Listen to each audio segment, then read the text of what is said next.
about why that is in a moment. But first of all, who's a sailor? Put your hand up if you're a sailor. All right.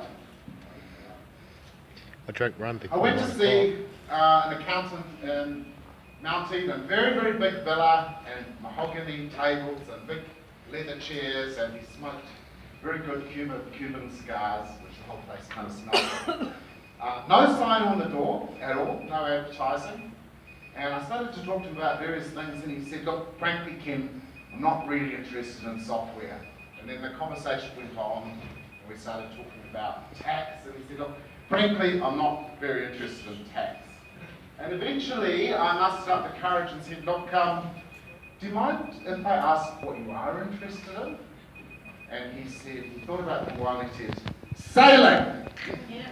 That's what he was interested in. And if we can get our practices more profitable, we've all got time for more sailing, which is good. But the quote I've got here, Jimmy Dean, I can't change the direction of the wind, but I can adjust my sails to always reach my destination. And I guess what I'm suggesting today is that some of these seismic changes in the industry are things that we can possibly do nothing about. But what we can do is change the set of our sails so that we are best prepared to weather the storm if it's a storm, but also go in a direction that gives us a sustainable business. Now what's happening over here? Someone's egg timer's going on? Okay.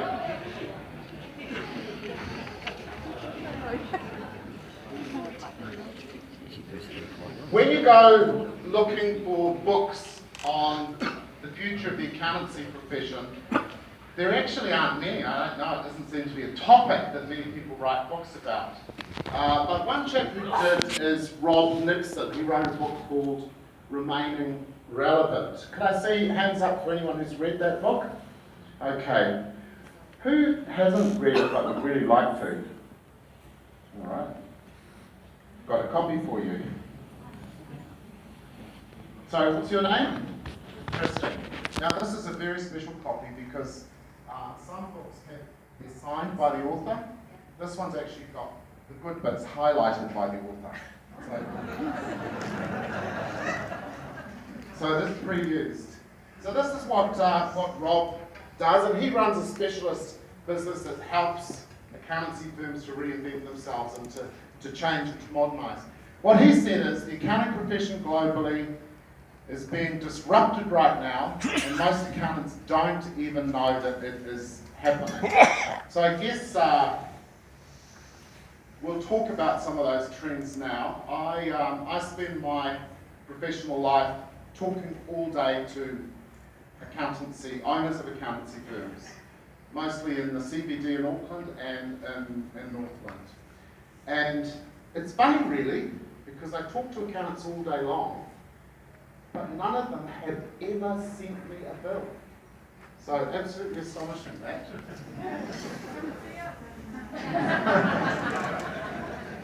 you want to say email it to your Monday?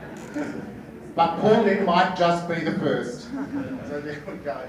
So look, the four trends I'm going to cover quickly, and then we'll have our lunch. The way that transaction processing is diminishing, the way that compliance is actually reducing. I sure hope Scott agrees with me on this one. Offshoring is happening, and we'll talk a little bit about some of the firms that I've worked with that are doing a lot of offshoring. And there is downwards price pressure coming.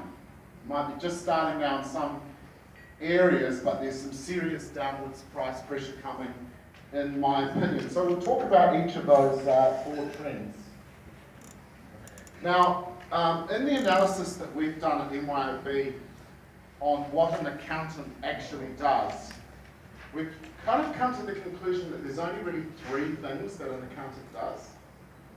Sometimes when I present this in a practice, they challenge it. They say, what about this, and what about that, and what about this? And usually, those things they mention become a subset of either transaction processing, advisory, or compliance. So I'm almost yet to have someone come up with something that isn't a subset of one of those. Now, the reason why it's a Venn diagram with that kind of overlap is, as accountants, sometimes in the process of doing compliance work, we accidentally give people business advice, don't we? We didn't mean to, but it just kind of slipped out.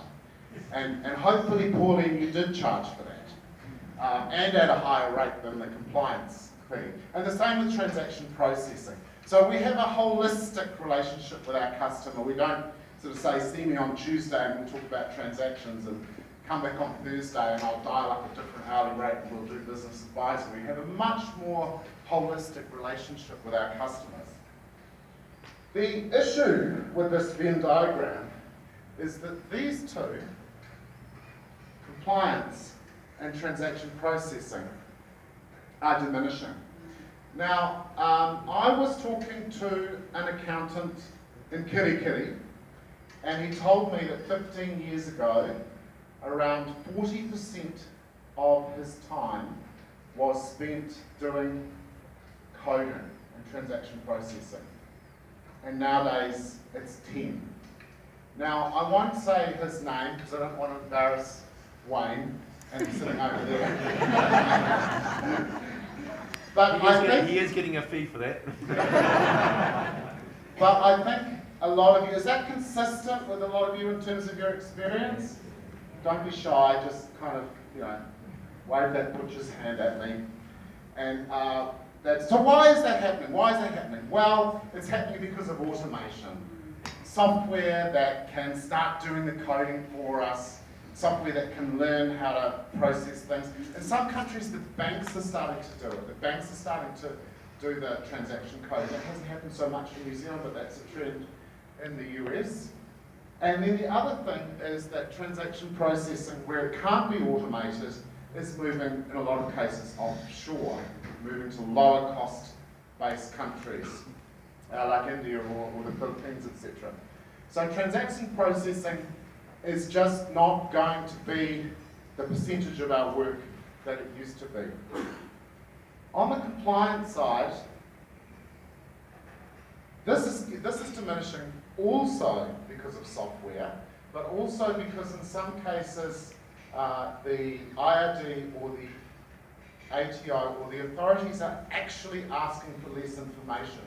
Do you agree with that? Is that true? A few people nodding, so 2 people agree with me on that one. And look, if you go to a country like the US, you could jump online and buy a product called TurboTax. It's $199 US, and the way they advertise it is, if you're a small business owner, buy the software and you don't need a CPA. How do they do that? The way they do that is the software actually talks you through what to deduct and what not to deduct and how to code it and how to present it. And then there's a 0800 number where you can talk to a tax expert.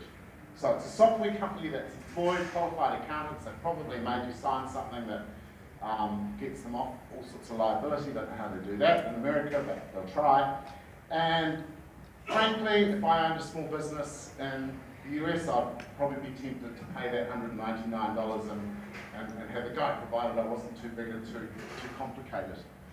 So in many ways, the compliance is reducing. Software gets better, governments ask for less, multiple factors there.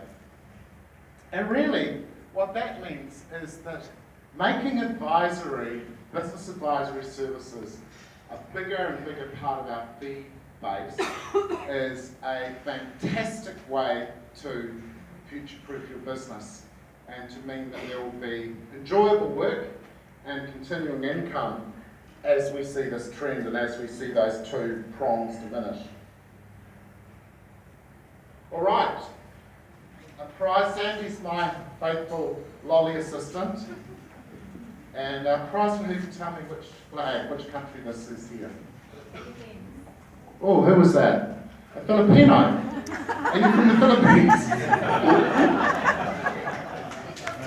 Does that count?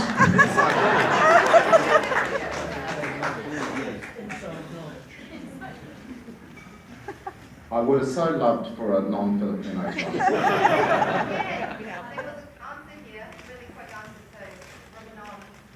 Okay, he can have chocolates as well.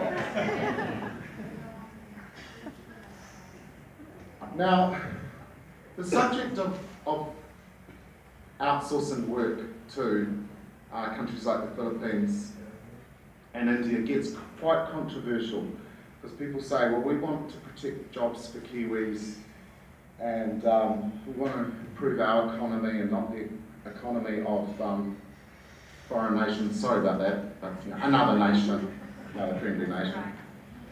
And so it gets quite almost emotional. And really the analogy that I've seen is clothing. And I wonder if anyone would like to stand up who isn't wearing a stitch of clothes made in China. Is there anyone who just bought all their clothes? No one's standing up, you know. So at one point we had quite a big clothing. Someone stood up? Okay, she can have chocolates for that. One in a room of 200 odd. Where's the chocolate lady? Over here.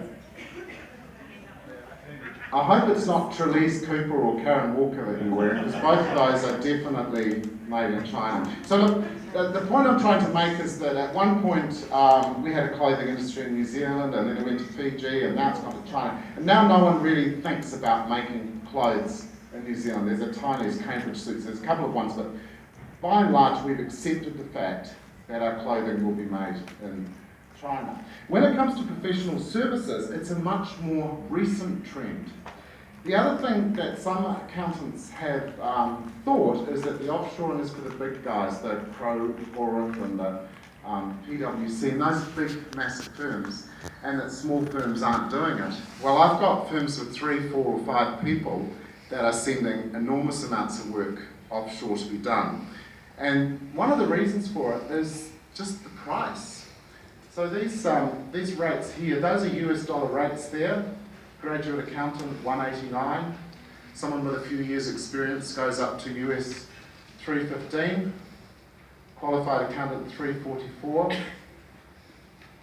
5 years experience, $4.75. And CFO level, $7.09. So, and you're nodding down here. So there's some consistent, yeah. You can have some more chocolates. Yeah. I like to nod. Where are the chocolates made?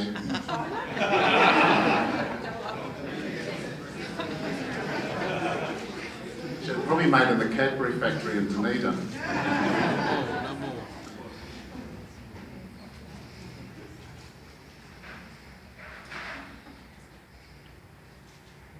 So just as a summary, maybe 50 to 90% less expensive than New Zealand.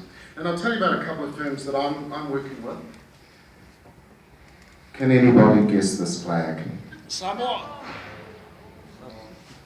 You're not a Samoan, are you?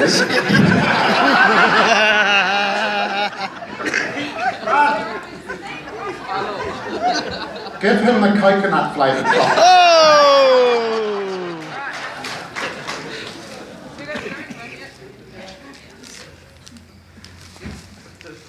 Right, so I've got a firm in Ponsonby. They've set up an office in Apia and employed about 8 people. The number of Samoan clients that they intend to take on is 0.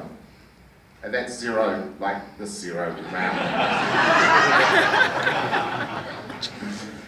So why are they doing it? Because it's very expensive to employ people into their offices in Ponsonby and Auckland. They don't have that much room left and salaries are high. And those people in Apia are learning skills and getting good mentoring and getting some good skill development in the office that they're developing there.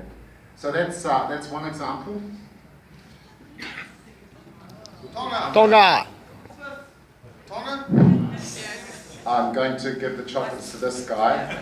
I'm not Tongan.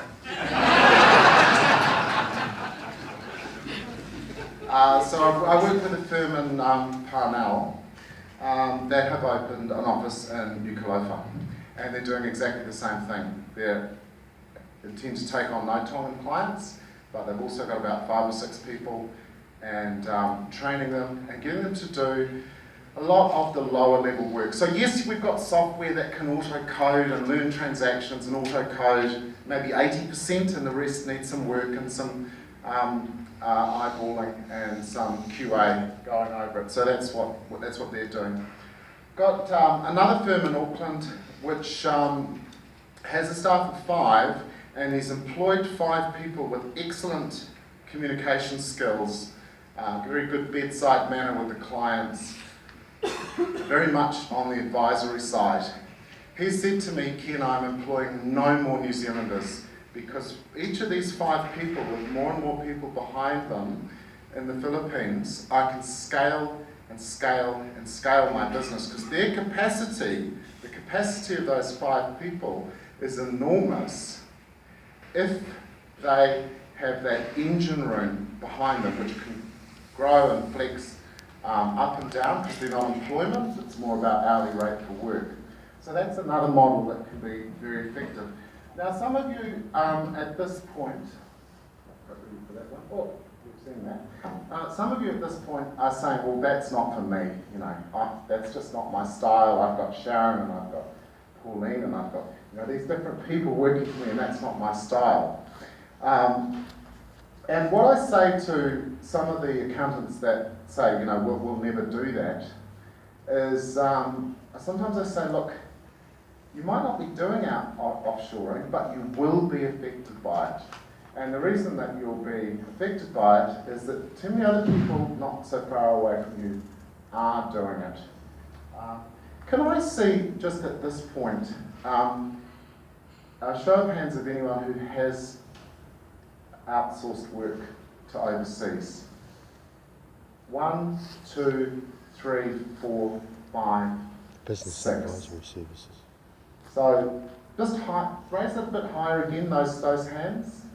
Talk to these people over lunch. Was it a good experience? What did you learn? How much did you say?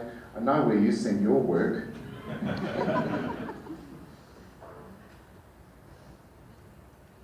All right, so we'll move off now. I've talked about those first 2 trends, the transaction processing diminishing and the compliance diminishing and the offshoring diminishing.